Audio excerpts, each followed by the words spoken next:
बेटा ये मैम। क्या हुआ सर, आप इनका इंट्रोडक्शन नहीं दे पा रहे हो? कोई बात नहीं, मैं अपना इंट्रोडक्शन खुद ही दे दूंगी। मैं वो माँ हूँ जिसने अपनी बेटी को अपने हाथों से मारने की कोशिश की। ऐसा कोई भी माँ नहीं कर सकती मैम। तो फिर आपने ऐसा क्यों बोला? सुनो, मैं मायके जा रही हूँ, आप हमारी दोनों बेटियों का ध्यान रखना। इधर चल रसगुल्ला, 2 बेटी तो पहले ही दे दी। अगर अब तीसरी बेटी के साथ घर आई तो घर वापिस ही मत आना। फिर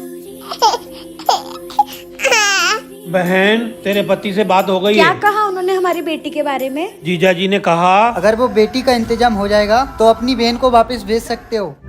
माँ आ गए। हेलो, जब तक इस लड़की का काम खत्म नहीं करेगी तब तक घर के अंदर मत घुसना। फिर मैं पूरी रात अपनी बेटी को घर के बाहर लेकर बैठी रही, उसके कपड़े भी उतार दी ताकि वो ठंड के कारण खुद ही अपना दम तोड़ दे। फिर क्या हुआ मैम? फिर मुझे नींद लग गई और जब मेरी नींद खुली तो मेरी बेटी नीली पड़ चुकी थी, पर वो जिंदा थी। अगर मेरी बच्ची पूरी रात अपनी जान के लिए लड़ सकती है तो क्या मैं उसके लिए अपने पति से नहीं लड़ सकती? रूल्स फॉलो करने थे तुम्हें। टाई का है तुम्हारी? मैं कबिल मैम। ये न्यू एडमिशन है, आकर बैठ जाओ। इसने भी तो टाई नहीं पहनी। मैम इसको तो कुछ नहीं बोल रही। हाँ टाई का है तुम्हारी? मैम मैं भूल गया। तो आईडी कार्ड निकालो। मैम आईडी कार्ड बनवाया है पर मैं घर पे भूल गया। हाँ तो घर पे फोन लगा के बुलवाओ। हेलो पापा, आप मुझे मेरे आईडी कार्ड का फोटो व्हाट्सएप कर दोगे क्या इस नंबर पे? हाँ बेटा, अभी भेजता हूँ। जल्दी भेजो। आ गया, लेकिन कायदे के हिसाब से इस लापरवाही की 500 रूपए पेनल्टी लगेगी। बच्चों छुट्टी हो गई। सॉरी बेटा, माँ बेटे का रिश्ता एक तरफ और टीचर की ड्यूटी एक तरफ। और हाँ बेटा, ये पैसे मेरे नहीं है, इस पर स्कूल का हक है। अरे हाँ माँ, मुझे पता है। उल्टा मुझे तो गर्व है, मुझे आप जैसी माँ मिली। दोस्तों मैम नहीं आई। ओए तुझे नहीं पता क्या? मैम की तबीयत बहुत खराब है। इससे अच्छा मौका और क्या ही होगा। हेलो रसगुल्ला मैम, मैं पिंकी बोल रही हूँ। क्लास में बहुत बड़ा अटैक हो गया। बचाओ! क्या? ओह बच्चों, बच्चों क्या हुआ है तुम्हें? तुम ठीक तो हो? भोला भाला था, सीधा सादा था, मैं तो नादान था।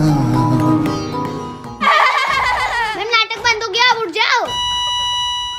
अचानक पैनिक अटैक आने की वजह से रसगुल्ला मैडम इस दुनिया में नहीं रही। कभी हमारा एक मजाक भी बहुत भारी पड़ जाता है। पागल चोपड़ा। Present ma'am.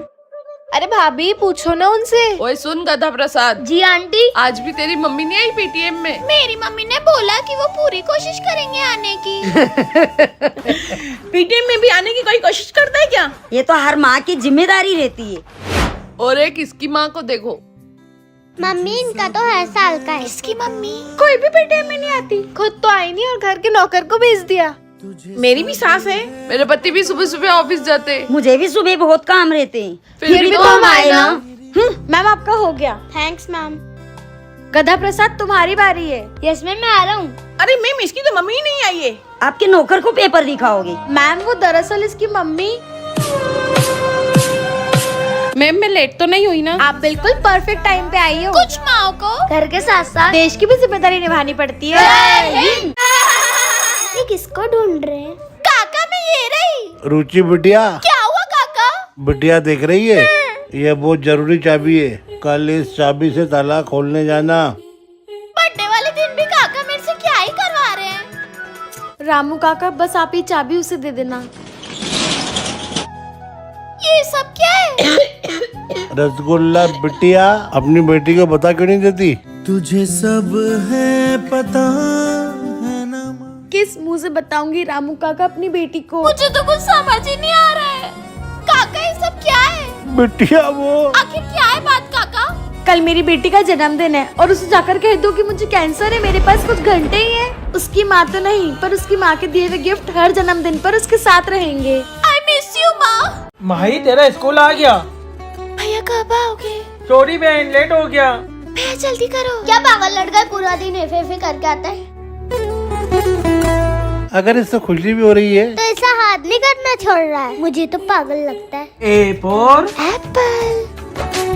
बहन तू तो चॉकलेट नहीं खा सकती, मैं ही खा लेता हूँ। ठीक है भैया। पागल हो गया है क्या? चॉकलेट तो हाथ नीचे करके खा ले। उस पे हंसना बंद कर। उस पागल के ऊपर हंसेंगे नहीं तो और क्या करेंगे? वो पागल नहीं है। तो पूरा दिन ऐसे हाथ करके क्यों घूमता है? वो हुआ यूं था कि ला ला ला। मेरी बहन कब आएगी? भैया भैया आज पैदल जाने की वजह से मुझे लग गई। अब से आप मुझे गोदी में उठाओगे और मुझे कहीं मत छोड़ना भैया। ठीक है बहन। और तब से उसको लगता है कि उसकी बहन उसके साथ ही है।